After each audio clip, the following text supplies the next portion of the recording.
तो here we are। तो आज का हमारा टॉपिक है that is role of decomposers. तो जैसे कि हमने पहले के लेक्चर्स में देख रखा है, हमने कि इन्वायरमेंट की प्रॉब्लम्स देखी, हमने different type of food chain के कंपोजिशन ट्रॉपिक लेवल्स देखे। आज हम देखेंगे डिकम्पोजर्स क्या होते हैं और ये हमारे नेचर के अंदर क्या रोल प्ले करते हैं, इकोसिस्टम के अंदर क्या रोल प्ले करते हैं। एट द सेम टाइम जो डिफरेंट टाइप ऑफ वेस्ट होते हैं उनके बारे में हम लोग पढ़ेंगे, ठीक है। तो सबसे पहले हम लोग देखते हैं दैट इज कि जैसा हमारा वर्ल्ड फेमस हमारा डायग्राम है, दैट इज एक प्लांट है। यहाँ पे अपना सूरज की रोशनी है, ठीक है। यहाँ से फिर प्लांट सॉइल है, यहाँ पे एक पॉन्ड है कि अंडर ग्राउंड वाटर कनेक्टेड है।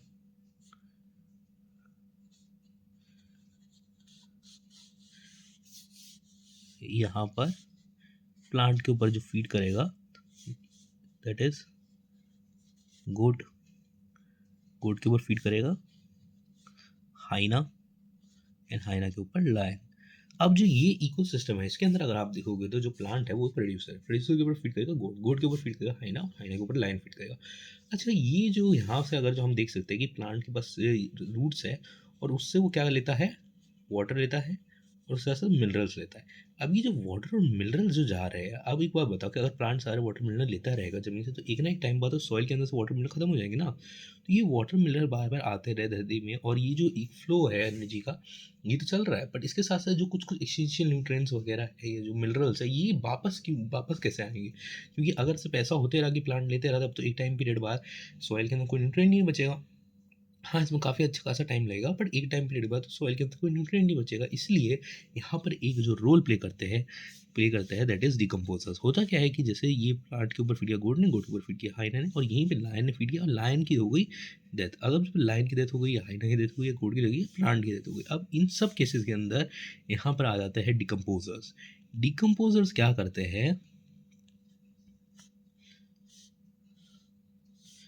एक्चुअली फूड चेन के अंदर डिकम्पोजर ऐसे वो अच्छी खासी जगह नहीं दे रही हुई है, बट ये बहुत क्रूशियल रोल प्ले करता है। ये क्या करता है, डिकम्पोजर्स डिकम्पोज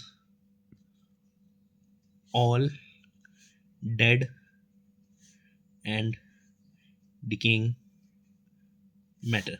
लाइक अगर आप देखोगे तो अगर एक प्लांट की डेथ हो गई या एक गोट की डेथ हो गई, एक हाइना की डेथ हो गई, लाइन की डेथ हो गई, तो काफ़ी अच्छा खासा नंबर ऑफ गार्बेज हमारे एनवायरनमेंट के अंदर प्रेजेंस रह जाएगा। और एट द सेम टाइम उनके जो धीरे धीरे करके वो जो कहीं ना कहीं वो जो सड़ेगा तो उसकी कहीं ना कहीं बदबू होगी, हार्मफुल डिजीज हो सकते हैं, डिफरेंट टाइप ऑफ डिसऑर्डर्स हो सकते हैं। तो उसको हमें कहीं ना कहीं एक तरह से डिकम्पोज करना पड़ेगा। तो ये जो डिकम्पोज करने का काम है ये होता है डिकम्पोजर्स का। ये क्या करते हैं, जैसे एग्जाम्पल के लिए अर्थवॉर्म्स, बैक्टीरिया और माइक्रोब्स। माइक्रोब्स पता है ना, बहुत सारे अलग अलग तरह के माइक्रोब्स, मतलब बैक्टीरिया, फंगी, एल्गाई, ये सब अलग अलग तरह के डिफरेंट माइक्रोब्स होते हैं जो कि डेड एंड डिकेड मैटर में जो फीड करते हैं और वो धीरे धीरे इनको कन्वर्ट कर देते हैं सिंपल ऑर्गेनिक सब्सटेंस में। लाइक एक्चुअली में होता क्या है, जो डिफरेंट एनिमल्स की डेथ होगी, अब ये जो पड़ा रहता है इन कारण उनको कहीं ना कहीं इन्वायरमेंट हार्म हो सकता है, तो ये डिकम्पोजर यहाँ पे आएंगे और उस जैसे ये डेड रिमेन है इसके ऊपर डिकम्पोजर आएंगे और उसे डिकम्पोज करके ब्रेक डाउन कर देंगे इसकी बॉडी के कॉम्प्लेक्स जो मॉलिक्यूल सब्सटेंस है या जो उसका कॉम्प्लेक्स प्रोटीन का स्ट्रक्चर है, इसको ये लोग सिंपल प्रोटीन, सिंपल ऑर्गेनिक में ब्रेक करेंगे और उसके बाद फिर इसे सिंपल इनऑर्गेनिक सब्सटेंस जैसे कि नाइट्रोजन, ऑक्सीजन, वाटर वेपर्स, ये छोटे छोटे कंपोनेंट्स के अंदर ब्रेक डाउन कर देंगे। और यही नाइट्रोजन, ऑक्सीजन, ये जो है डिफरेंट डिफरेंट टाइप के गैसेस, यही तो हमारे मिनरल्स के अंदर आती है। डिफरेंट मिनरल्स जो है डिफरेंट, ये जो कॉम्प्लेक्स है उसके बाद जो मिनरल्स वगैरह है, ठीक है, ये सब धीरे धीरे करके यही तो है जो आखिरकार वापस सॉइल में चल जाएगी। और एक मिनरल आपको नाइट्रोजन में, क्योंकि प्लांट को नाइट्रोजन चाहिए फूड बनाने के लिए, तो ये जो है धीरे धीरे करके डिकम्पोज करेगा और ये सब वापस से सॉइल में डाल देगा। और यही जो सॉइल है इसके थ्रू वापस से कोई और नया प्लांट इसको ले लेगा। तो ये यहाँ पे कंप्लीट आप देख सकते हो एक चेन क्रिएट होगा, एक साइकिल क्रिएट होगा, इसके थ्रू जो मिनरल्स गए थे प्लांट के अंदर वो वापस से घूम फिर के वापस से प्लांट के पास आ गए बाय थ्रू डिकम्पोजर, क्योंकि उन्होंने जो डेड एंड डिकेड मैटर है उनको डिकम्पोज कर दिया। So they feed on bacteria, they decompose all dead and decaying matter, example earthworm, bacteria, microbes, ठीक है। They break complex organic matter of organism into simpler inorganic substance, example nitrogen, oxygen, रबस etcetera. और यही जो है help in replenishment of mineral, वापस से mineral का रिप्लेसमेंट इन सॉइल। वापस से जो आप देख सकते हो यहाँ पे, क्योंकि जो प्लांट ने लिया वो आगे चल के गया दूसरे ऑर्गेनिज्म में, इवन प्लांट के थ्रू भी डिकम्पोजर, मान लो प्लांट डेड डिकेन हो गया, उसकी डेथ हो गई, तो डिकम्पोजर को डिकम्पोज करके उसको जो मिनरल्स है वो सब वापस से अर्थ में डाल देंगे। सेम वे जो पूरा एक चेन चल रहा है जहाँ पे डिकम्पोजर हर एक स्टेज पे आकर के उन्हें डिकम्पोज करके धीरे धीरे सिंपल ऑर्गेनिक सब्सटेंस बना देते हैं, जो कि वापस से सॉइल में या अलग अलग इन्वायरमेंट चल जाता है, और उसके थ्रू वापस से जो मिनरल सब्सटेंस है वो सॉइल में चल जाएंगे, इसके कारण सॉइल वापस से रिप्लेनिश हो जाएगी, प्लांट को फिर से एक सप्लाई ऑफ मिनरल मिल जाएगा। ठीक है, तो ये यहाँ पर रोल प्ले करते हैं decomposer. They can act at any stage, कोई पर्टिकुलर नहीं है कि जो है प्लांट के टाइप पे ही सी डिकम्पोजर एक्ट करेगा या गोट पे ही एक्ट करेगा। जो भी स्टेज है जहाँ पर भी डेड एंड मैटर फॉर्म कर लिया वहाँ पर जाकर डिकम्पोजर एक्ट कर गया। इवन कुछ कुछ डिकम्पोज, जैसे मान लो कि अभी कोई प्लांट का लीफ है, ठीक है, प्लांट ऑब्वियसली लाइव है पर उसका लीफ है वो तो डेथ कर गया, तो वो नीचे गिर जाएगा, तो उसके ऊपर तुरंत डिकम्पोजर एक्ट करके उसको धीरे धीरे करके डिकम्पोज कर देगा। तो ये काम बेसिकली डिकम्पोजर का है कि जो जो मिनरल सब्सटेंस वगैरह जो लिए गए हैं प्लांट के द्वारा, या फिर जो एक ऑर्गेनिज्म के अंदर डिफरेंट डिफरेंट माइक्रोमोलिक्यूल्स जो मैक्रोमोलिक्यूल्स ट्रैप हुए उनको ब्रेक डाउन करके वापस से एनवायरनमेंट में भेज दे ताकि उनका वापस से रीयूज हो सके। तो ये काम करते हैं डिकम्पोजर्स। ठीक है, उसके बाद डिकम्पोजर्स क्या हर हर सब्सटेंस को डिकम्पोज करते हैं? Can decomposers decompose everything?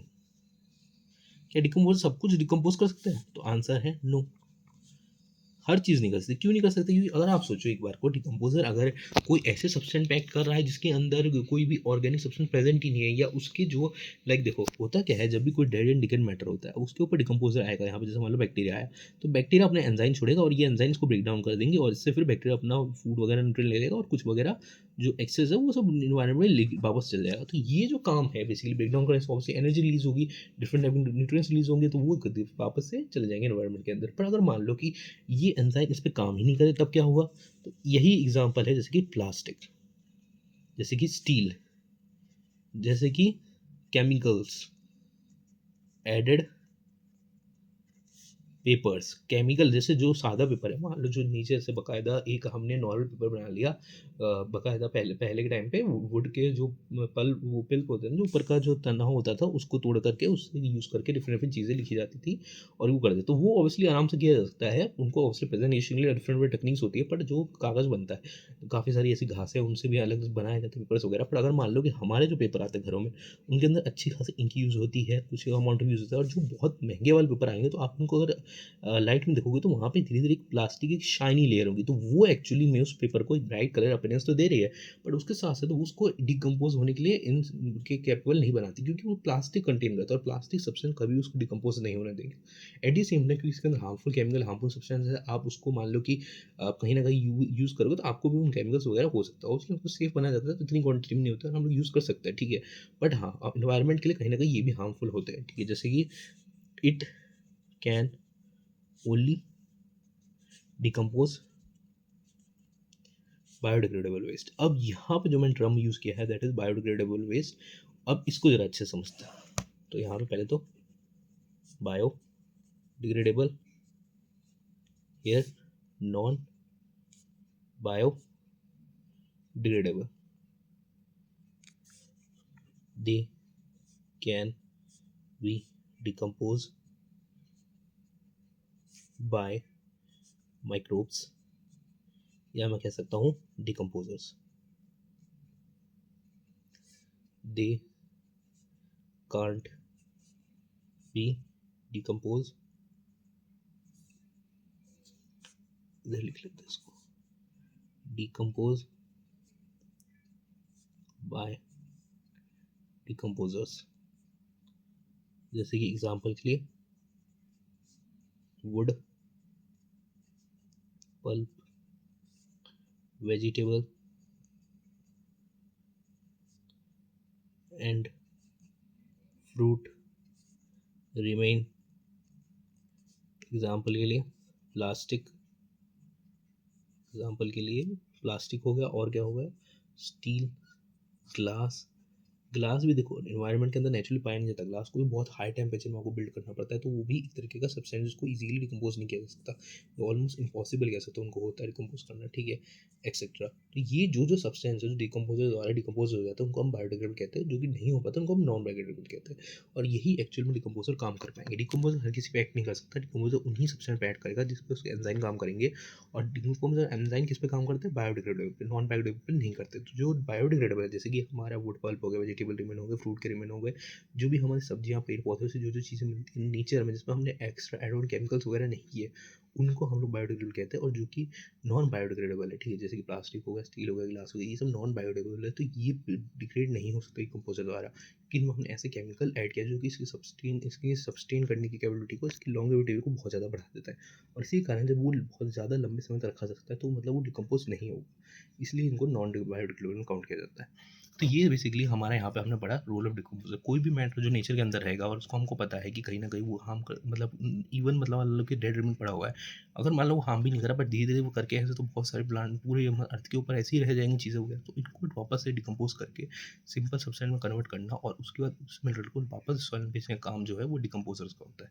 तो यहाँ पे हमने मेनली पढ़ा डिकम्पोजर के बारे में और साथ बायोडिग्रेडेबल और नॉन बायोडिग्रेडेबल वेस्ट के बारे में, ठीक है। बायोडिग्रेडेबल वेस्ट क्या होते हैं, जो कि डिकम्पोजर रिक्वेस्ट को कंपोज करते हैं, जैसे कि वुड पल्प हो गया, वेजिटेबल के रिमेन हो गए, फ्रूट रिमेन हो गए, और जो नहीं कर सकते उनको हम नॉन बायोडिग्रेडेबल कहते हैं, जैसे प्लास्टिक हो, स्टील हो गया, ग्लास हो गया, एक्सेट्रा।